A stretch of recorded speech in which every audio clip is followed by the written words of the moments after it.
Hi everyone, thank you for clicking on this video. My name is Shari and welcome to my Gigi After 50 YouTube channel. If you have watched any of my videos before, thank you so much for coming back. And if you're new to this channel, welcome to you. In today's video, I'm going to be sharing my DNA results from 23andMe. I was really excited to get them. Before I share them, I just want to quickly say that as an African American, like many African Americans, I know very little about my heritage beyond maybe 2 grandparent levels out. So we're talking great grandparents. I was blessed to have known my great grandparents on my mother's side, and I know about some of my other great grandparents and great grandparents based on verbal history from family members. I did have a great aunt who reportedly said numerous times through the years that we had Irish heritage.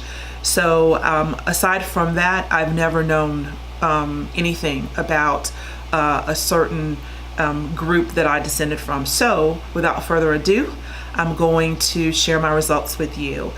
So firstly, 23andMe provides high-level information about your heritage. And for me, they broke it down into 4 categories. So my first and biggest DNA percentage category is that I am 58.9% sub-Saharan African. And then I am 38.9% European, 1.4% East Asian and Native American, and 0.9% of my DNA is unassigned, which apparently means unknown. So 23andMe also provides more specific information for each of these categories. So circling back and looking at my 58.9% sub-Saharan African category, I can see a little bit more information about how that breaks down.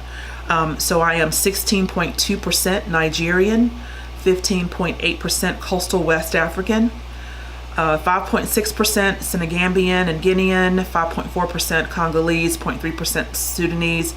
And then there are these super duper generic categories that frankly are a little disappointing to me. So 0.2% African hunter-gatherer, 10.1%, that's a huge percentage, broadly West African, 1.9% broadly Congolese and Southern East African, and then 3.4% broadly Sub-Saharan African.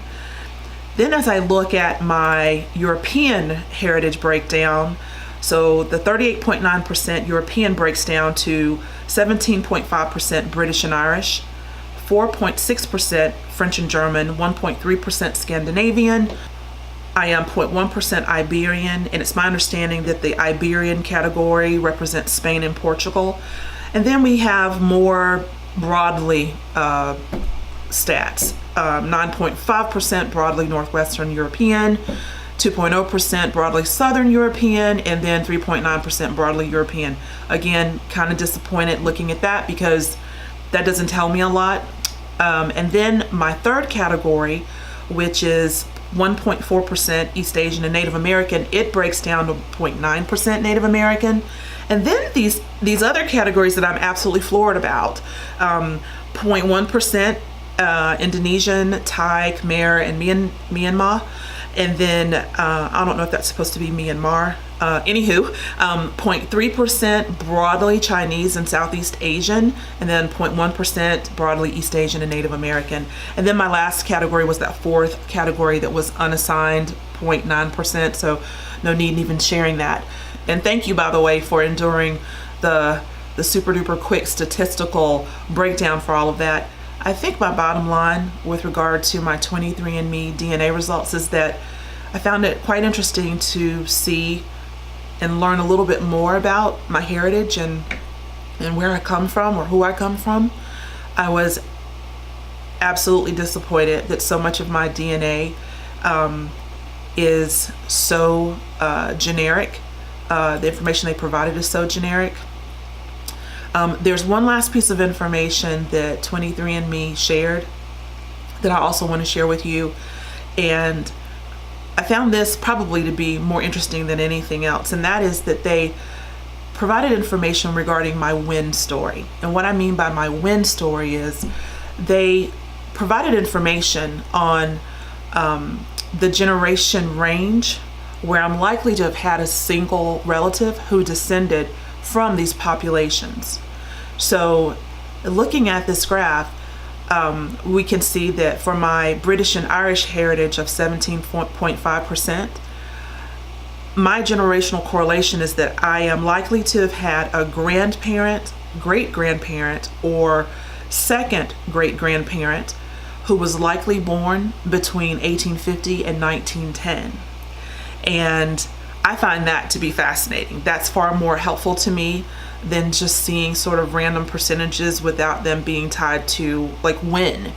Also looking at this information, you can see how that breaks down for my African heritage, or my biggest block of African heritage. So the 16.2% Nigerian and 15.8% coastal West African, that heritage appears to be a little bit further out for me, if you will. So it looks like I am likely to have had a great-grandparent, a second great-grandparent, or a third great-grandparent who was born 1820, between 1820 and 1880. And the rest of these I'm not going to go through in major detail. The first two rows are my biggest DNA percentage buckets. One thing I do want to mention with regard to this information, though, it was great to see it, but still a little disappointing because this win story, if you will, only captures 68% of my DNA. 23andMe did not provide this information for any of my broadly categories. And as you'll recall, in looking at my statistical breakdown, I had many broadly categories. So that added up to almost 32% of my DNA that I don't know anything with regard to the win story, if you will. So I remain terribly curious about my DNA. I think that 23andMe provided a start, if you will. And so I'm very interested in taking some additional DNA tests, you know, maybe Ancestry.com, maybe AfricanAncestry.com, and so forth. And if I decide to do that, I'll certainly post that information on YouTube, and we'll probably also include comparison information relative to the information that I share today. So with that said, if you enjoyed this video, please click the like button. Please consider subscribing to my channel and clicking the notification bell. And until next time, peace and blessings to you and yours.